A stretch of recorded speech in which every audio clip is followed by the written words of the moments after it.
부활이라고 하는 것은 죽음을 이기고 다시 살아났다고 하는 것이죠. 그래서 이 부활의 신앙은 이 세상 어디에도 없는 오로지 그리스도인들, 우리 주님을 믿는 그리스도인들만이 경험할 수 있는 가장 큰 축복이라고 생각합니다. 인간은 누구나 죽음 앞에 직면할 수밖에 없습니다. 이 죽음이라고 하는 문제는 누구도 예외가 없다고 하는 것이죠. 순서는 있을 수 있지만 이것을 피해갈 수는 없다고 하는 것입니다. 저도 이제 어머님이 아프시고 저도 이렇게 아파 보니까 이 죽음이라고 하는 것이 멀리 있다는 생각이 들진 않아요. 아시는 분은 아시겠지만 저희 어머님이 이제 치매 판정을 받으셔서 말씀을 하시면 1분도 안 돼서 본인이 하신 말씀을 기억하지 못하십니다. 그리고 하루 종일 본인의 머릿속에 있는 이야기만 하시다 보니까 그 외에는 다른 이야기를 하기가 어려워요. 그러니까 인간으로서, 사람으로서 정상적인 삶의 기능을 하지 못하는 그런 삶을 살고 있습니다. 옆에서 보니까 마음도 많이 아프지만 과연 저렇게 사는 게 어떤 의미가 있을까, 이런 삶과 죽음에 대한 생각도 많이 하게 됩니다. 그러면서 정말 그 퀄리티 있는 삶, 진짜 이렇게 하나님이 주시는 그런 복된 삶이 어떤 것일까에 대한 생각도 많이 하게 됐지만, 중요한 것은 죽음이라고 하는 것이 이렇게 먼 곳에 있는 것이 아니고 언젠가는 우리가 가야 될 곳이라고 하는 것이죠. 그리스도인들에게 이 죽음을 바라보는 한 가지 다른 그런 마음이 있다면 그것은 죽음에 대한 의연함이라고 생각합니다. 그리고 죽음이 끝이 아니라 하나님 나라를 소망하는 자들에게 주어지는 새로운 시작이라고 하는 믿음이 있다면 우리가 죽음을 그렇게 두려워할 것, 또 죽음을 터부시할 것, 또 죽음을 멀리할 것, 그런 것들이 아니라고 하는 것이죠. 어찌 보면 예수님의 부활은 우리에게 죽음에 대한 이런 생각을 바꿔놓은 것이 사실이라고 믿습니다. 욥기 14장 14절에 보시면 장정이라도 죽으면 어찌 다시 살리까라는 말씀이 나오고 있습니다. 예수님께서는 나인성 과부의 아들도 그랬고요, 죽은 지 나흘이 지난 나사로도 그러셨고요, 모두 다 말씀으로 살려내셨습니다. 그래서 그리스도인들에게 이 부활이라고 하는 것은 말씀으로 새롭게 사는 것입니다.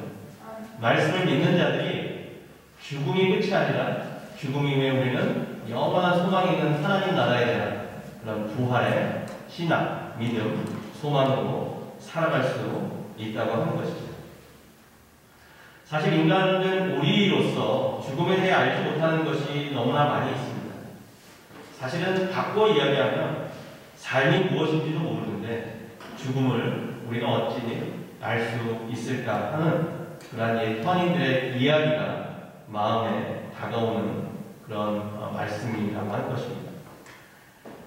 그러나 우리는 예수님을 통해서 다른 몰라도 죽음에 대한 두려움을 넘어서서, 그리고 죽음 이후에 대한 소망을 가지고, 그리고 죽음이 무엇을 의미하는지, 이 땅을 어떻게 살아가야 하는지에 대한 것을 조금은 그래도 알고 살아가는 그런 사람들이라고 믿습니다. 인간은 누구나 이 땅에 어떻게 살아야 하는가에 대한 문제로 고민하게 되죠. 그러나 누구든지 간에 우리들의 삶에 하나님을 향한 다른 믿음의 생활이 선행된다면 그 믿음 생활 안에서 하나님이 우리에게 주시는 선물을 누리는 삶을 사는 것, 그렇게 살아갈 수 있는 것, 그것이 그리스도인의 특권이라고 하는 것입니다. 오늘 본문은 예수님의 부활을 믿는 사람들이 누릴 수 있는 삶의 선물에 대해서 이야기하고 있습니다. 우리가 함께 읽은 본문 19절에 보시면 예수님이 십자가에 달려 돌아가신 이후에 이날 곧 안식 후 첫날 저녁 때에 제자들이 유대인들을 두려워하여라고 기록되어 있죠. 예수님이 십자가에서 돌아가신 이후에 제자들은 깊은 절망과 좌절, 그리고 공포와 두려움 속에서 지내고 있었습니다. 스승을 잃은 슬픔, 그리고 그들의 삶을 어떻게 보면 다 던져서 따랐던 그 예수 그리스도의 주제는 이들에게 앞으로 어떻게 살아야 할지, 누구를 따라가야 할지, 무엇을 선택해야 할지에 대한 삶에 대한 깊은 고민뿐만이 아니라 절망과 좌절, 그것이 두려움과 공포로 다가왔었을 것이라고 하는 것입니다. 짧은 3년의 시간이지만 3년의 시간이 나에게 어떤 의미가 있었을까라고 하는 그러한 또한 깊은 고민도 있었을 것입니다. 여러분, 누군가가 두려움에 떨고 있다면 그 두려움에 떨고 있는 사람에게 있어서 가장 큰 선물은 무엇이라고 생각하십니까? 그것은 바로 그 두려움을 이겨낼 수 있는, 그 두려움을 극복할 수 있는 평화의 소식, 평안의 소식, 확신의 소식일 것입니다. 두려움에 떨고 있었던 제자들에게 예수님의 부활의 소식은 아마도 이러한 평화와 확신의 소식이었을 것입니다. 그리고 이 부활의 소식이 제자들의 모든 두려움을 이겨낼 수 있는 소위 복음이 되었던 것입니다. 우리가 살아가고 있는 이 시대, 우리 개인의 역사뿐만 아니라 이 시대에 지금 일어나고 있는 모든 상황 속에서 우리에게 가장 간절히 바라는 것이 있다면 그것은 바로 이 평안과 평화의 소식, 그리고 확실한 무언가를 찾고 바라보며 나아갈 수 있는 확신의 소식이라고 하는 것입니다. 어떤 신학자는 하나님은 7번째 날에도 쉬신 것이 아니라 창조의 역사를 이루셨다라고 말하고 있습니다. 그리고 7번째 날 만드신 것이 바로 평안과 안식, 그리고 평안과 안식 속에서 누릴 수 있는 확신이라고 하는 것이죠. 평안과 이 평화와 확신도 하나님께서 만드신 것이라는 그러한 의미입니다. 하나님께서 주시지 않으면 얻을 수 없는 것, 그것이 바로 평안과 평화 그리고 확신이라고 하는 것입니다. 이 평안을 삶의 선물로 받기 위해서 우리가 먼저 하나님 앞에 해야 할 것이 있다면 그것은 하나님만 바라보는, 그리고 하나님께 정직하게 나아가는, 좀 더 구체적으로 이야기 드리면 하나님 앞에 나의 모든 것을 내려놓고 회개하는 그러한 것들이 하나님에 드려질 때 우리는 진정한 평안을 선물로 받을 수 있다고 하는 것입니다. 그래서 그리스도인들의 이 평안의 시작은요, 바로 죄 사함으로부터 시작됩니다. 진정한 회개가 시작되면 우리는 세상이 줄 수 없는 소위 평안을 얻었다고 고백하죠. 경험한 사람들만이 나눌 수 있는 그러한 신실한 고백입니다. 세상에서는 평안을 주는 것 같고 마음에 어떤 잠잠함을 주는 것 같지만 궁극적으로 우리에게 진정한 회개를 통해서 얻어지는 이러한 평안이 선물로 주어질 때, 이것이 정말 하나님께서 나에게 주시는 선물이고 확신이구나 라고 하는 것을 우리가 깨닫게 됩니다. 뿐만 아니라 그것이 나를 향하신, 우리를 향하신 하나님의 구원 계획의 시작이었음을 깨닫게 된다고 하는 것입니다. 레위기 1장에 보시면 번제에 대한 내용이 나오고 있습니다. 번제, 모든 것을 다 태워서 하나님께 드리는 예배입니다. 레위기 1장 1절에서 4절에요. 기록되어져 있는데요. 여기서 지칭하는 이 예배의 핵심은, 번제의 핵심은 바로 회개라고 하는 것입니다. 나를 다 태우는 것, 나를 없애는 것, 나를 완전히 하나님 앞에 드리는 것, 이것을 우리는 진정한 회개라고 하죠. 다 아시는 것처럼 구약 시대에는 동물을 태워서 그 동물에게 나의 모든 죄를 전가시키고, 그리고 전가된 그 나의 죄가 전가된 동물을 태워서 하나님 앞에 드리는 것이었습니다. 그런 것처럼 나의 모든 것들이 하나님 앞에 회개로서 드려질 때, 태워질 때 우리는 비로소 아까 말씀드린 세상에 줄 수 없는 평안을 맛볼 수 있다고 하는 것입니다.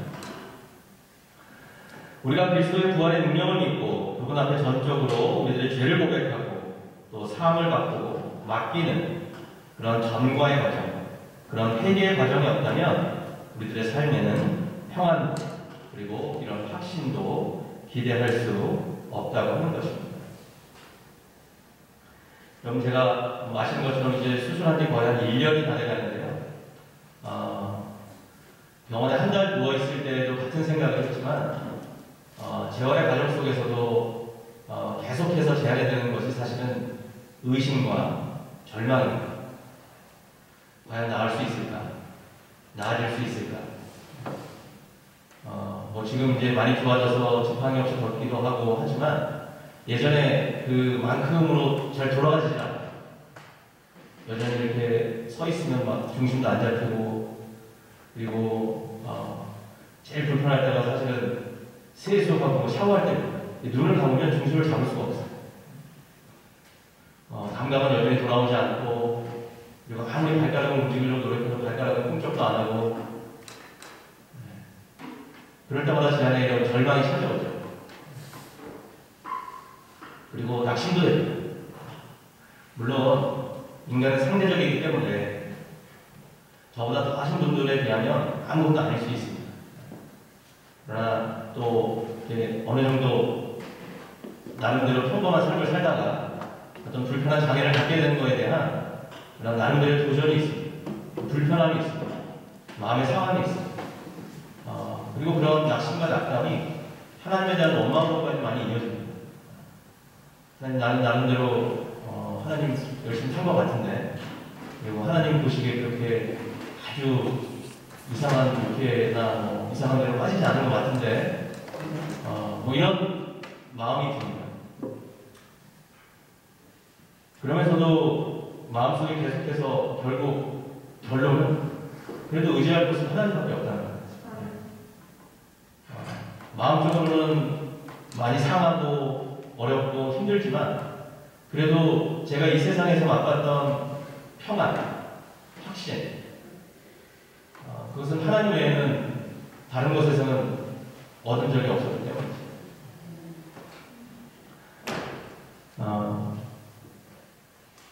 그런 의미에서 이 회개는 우리에게 구체적인 정직을 요구한다고 생각합니다. 더 정직하게 하나님 앞에 나의 모습을 드릴 수 있어야 되고, 더 정직하게 나의 연약함을 드릴 수 있어야 되고, 더 정직하게 나의 모습이, 나의 상태가 어떠한지를 하나님 앞에 내어놓을 수 있는, 그 과정 가운데 여전히 스트러글하고, 여전히 하나님에 대해서 원망도 하고, 여전히 낙심도 있고, 여전히 어려움도 있지만, 그럼에도 불구하고 끝까지 그래도 믿을 것은, 그래도 나에게 평안을 주시고 확신을 주시는 분은 하나님밖에 없다라고 하는 그런 고백 속에서 끝없이 나아가는 과정이 아닌가 생각해 봅니다. 어찌 보면 제자들에게 지금 예수 그리스도의 이 말씀이 그들이 가졌던 그 짧은 시간에 낙심과 또한 원망과 불안과 공포들을 한순간에 해결해 줄 수 있었습니다. 그러나 그 이후에 제자들이 계속해서 예수 그리스도의 말씀을 전하고 핍박을 받으면서 그들 마음속에 어떠한 나름대로의 방황과 그리고 어려움이 없었을까? 물론 성경에서 그러한 것을 말씀하고 있지는 않지만 인간적인 그러한 마음들은 어느 정도 있었을 거라고 생각합니다. 우리도 그렇지 않나요? 믿음 생활 하시면서 항상 우리의 믿음이 100가지가 되지 않잖아요. 어려움이 있고 또 마음의 낙심도 있고 하지만 그럼에도 불구하고 우리가 구원의 소망으로 그래도 결국 우리에게 평안을 주시는 분, 확신을 주시는 분, 그리고 우리에게 모든 것을 책임져 주시는 분은 예수밖에 없다, 예수 그리스도밖에 없다라고 하는 것을 고백하게 된다고 하는 것이죠. 두 번째로 부활을 믿는 우리들이 받는 선물이 있다면 그것은 바로 성령이라고 성경이 말씀하고 있습니다. 오늘 본문 22절에 그들을 향하사 숨을 내쉬며 이르시되 성령을 받으라고 말씀하십니다. 이 말씀은 마치 하나님께서 사람을 처음 만드시고 그 코에 생기를 불어넣으신 것과 같은 그런 흡사한 모습입니다. 흙으로 만들어졌던 사람의 코에 하나님의 생기가 불어넣어졌을 때 생명이 생겼던 것처럼 성령의 생기가 우리 안에 불어넣어질 때 우리는 새로운 생명, 새로운 힘, 새로운 능력을 얻게 되는 것입니다. 사도행전 2장 38절에 베드로가 가로되 너희가 회개하여 각각 예수 그리스도의 이름으로 세례를 받고 죄사함을 받으라. 그리하면 성령을 선물로 받으리라. 여러분, 그래서 성령은요, 물론 성령을 구하는 간절함이 있어야 되지만 누가 성령을 이렇게 그 표현이 좀 그렇지만요, 성령을 받으십시오 해서 받아지는 건 아니라고 생각해요. 성령은 그냥 자연스럽게 우리에게 찾아오는 것입니다. 말씀 그대로 말씀드리면 예수 그리스도 이름으로 제사함을 받고 세례를 받고 그리고 제사함을 받고 그러면 성령 우리에게 이미 임재한다는 사실입니다. 예수님께서 부활하시고 승천하신 이후에 선물로 주신 이 성령은 우리들의 마음에 진정한 평화와 안식, 생명을 주고 있다고 하는 것입니다. 그래서 아까 전에도 말씀드렸지만 사실은 우리가 예수님께 회개하고 그리고 우리의 모든 것을 드릴 때 우리에게 평화가 임하는 것은 이미 성령이 우리 안에 있다는 증거라고 하는 것입니다. 성령의 역사를 경험한 사람들이 모여서 교회 공동체를 이루고 예수님의 몸을 세워가게 되는 것입니다. 아시는 것처럼 베드로의 설교 이후에 3,000명이 회개하고요. 그리고 그들이 성령의 임재를 경험하고 이 세상의 처음 교회인 예루살렘 교회를 세우게 됩니다. 그리고 그 예루살렘 교회에서 사람들이 점점 더 먼 곳으로 파송되고 나아가면서 결국 이방 땅에 교회가 세워지게 되죠. 물론 나중에 예루살렘 교회도 어려움을 경험하게 됩니다. 그래서 후에 세워진 안디옥 교회나 이런 교회에서 예루살렘 교회를 돕기도 하고 또 예루살렘 교회를 후원하기도 하고 기도해 주기도 합니다. 중요한 것은 교회라고 하는 것은 성령의 임재를 경험한 사람들이 모여서 성령의 역사를 세워가는 곳이 되어야 한다는 것입니다. 그래서 늘 말씀드리지만 그리스도의 몸을 세우는 것이 교회가 되어야 하고 그리고 그리스도의 은혜와 그리스도의 본질과 그리스도의 본체만이 드러나는 것이 교회가 되어야 하는 것입니다. 항상 교회 오면 우리가 드러나는 것이 아니라 예수 그리스도가 드러나야 된다고 얘기하는 것이죠. 교회는 저의 것도 아니고 장로님의 것도 아니고 원사님의 것도 아니고 예수 그리스도의 것입니다. 그래서 교회 오셔서 우리가 자꾸 더 조심하게 되고 자꾸 더 양보하게 되고 자꾸 더 세심하게 우리가 배려하게 되는 것은 나의 이익을 추구하기 위해서 오는 것이 아니기 때문에 조금 더 내 마음에 그리고 조금 더 상대방의 마음에 그리고 그러한 것들이 하나가 되어서 그리스도의 마음에 온전함을 이루게 하기 위해서 사실 우리는 교회라고 하는 곳에서 모여서 함께 신앙생활하고 예배를 드리는 것입니다. 여러분도 많이 들으셨겠지만 저도 이번에 한국에 가니까 한국 교회도 팬데믹 이후에 많이 어려워졌습니다. 특히 젊은이들을 많이 잃었어요. 우리가 생각하는 것 이상으로 심각합니다. 이민교회 현상도 마찬가지지만 이 팬데믹이 우리에게 준 가장 큰 손실은 교회 젊은 세대들을 많이 떠나게 했다는 거예요. 더 이상 집에서 온라인으로 예배드리는 것에 대해서 우리가 뭐라고 할 수 있는 것이 없습니다. 그런 거를 보면 한편에서 보면 그만큼 교회가 구조적으로 그리고 어떻게 보면 시스템적으로 연약함이 있었지만 더 궁극적으로는 공동체성에 대한 이야기를 많이 했지만 공동체성이 굉장히 약했다라고 합니다.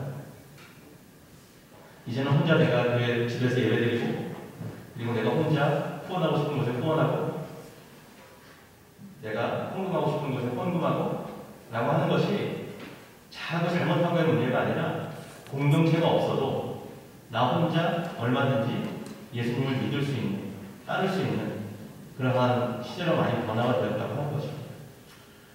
앞으로 교회의 도전은요, 그래서 이 개인주의와의 싸움이 될 수밖에 없고요. 공동체성을 잃어가면 교회는 이제 살아남기가 어렵습니다. 여러분 불편하게 왜 교회에 와서 서로 부딪히면서 예배드리세요? 왜 불편하게 교회에 와서 안 들어갈 소리 들어가면서 마음 상하는 소리 들어가면서 함께 예배하시는 것입니다. 우리가 믿는 건 그리스도의 몸을 세우는 그 안에서 그리고 이 공동체성을 세워가는 공동체성 안에서 분명히 예수님이 기뻐하실 만한 그리고 예수님의 이 부활의 소망이 드러날 만한 그 무엇인가가 있을 거라고 하는 믿음 때문에. 만약에 그런 것이 없다면 뭐 굳이 불편하게 그리고 굳이 그 마음에 어려움을 갖고 보실 이유가 없으시겠죠. 사도행전 2장 17절에 말세에 내가 내 영을 모든 육체에게 부어주리니 너희 자녀들은 예언할 것이요 너희의 젊은이들은 환상을 보고 너희의 늙은이들은 꿈을 꾸리라 하고 말씀하고 있습니다. 우리가 사는 이 시대는요, 사실은 바른 성령이 필요한 시대입니다.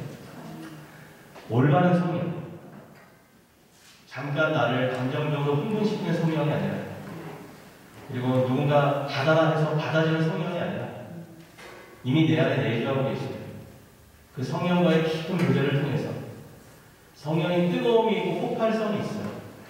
그래서 성령은 우리에게 기쁨을 주기도 하고 간절함을 주기도 하고 그리고 어떤 슈퍼내추럴한 파워를 우리에게 주기도 합니다. 그러나 성령은 그것만 있는 건 아니에요. 성령은 우리에게 평안함을 주기도 하고 잠잠함을 주기도 하고 고요함을 주기도 하고 때로는 침묵을 주기도 합니다. 이 모든 것이 다 성령의 역사예요. 성령의 역사를 한 가지로 규정할 수 있는 것이 아니라 그래서 성령은 나와 그리스도의 완전한 합일 가운데 이루어지는 것이 바로 성령의 내주하심이라고 하는 것입니다.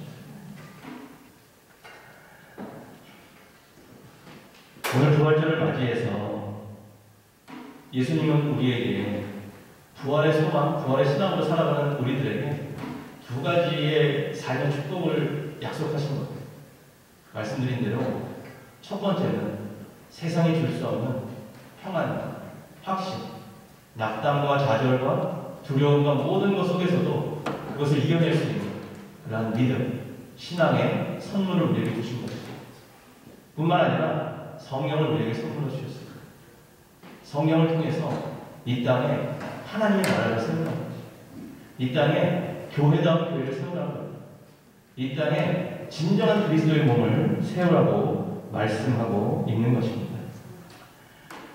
요한복음 14장 27절에 너희는 마음에 근심도 하지 말고 두려워 말라고 말씀하고 있습니다.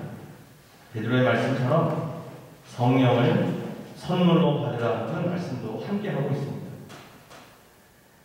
여러분 마음에 근심하지 말고 두려워하지 말고 성령을 선물로 받는다. 이것이 우리가 매년 맞이하는 부활절이지만 사실은 부활의 소망으로 살아가는 우리 믿는 그리스도인들에게 하나님께서 주신 부활의 소망을 살아가는 성도들에게 주신 축복과 선물이라고 생각합니다.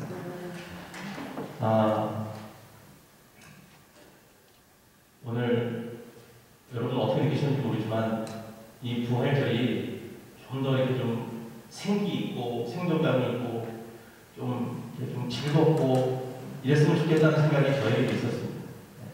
그러나 진정한 부활이라고 하는 것은 오늘 주신 말씀처럼 그런 것에 상관없이 정말 내 삶에 주님 주신 복된 평안의 삶 그리고 성령으로 늘 주 앞에 주와 하나 되는 삶 그 소식이 우리 가운데 항상 내주하고 충만하다면 그것이 바로 우리가 소망하는 기쁨 그리고 복된 부활의 소식이라고 하는 것이죠.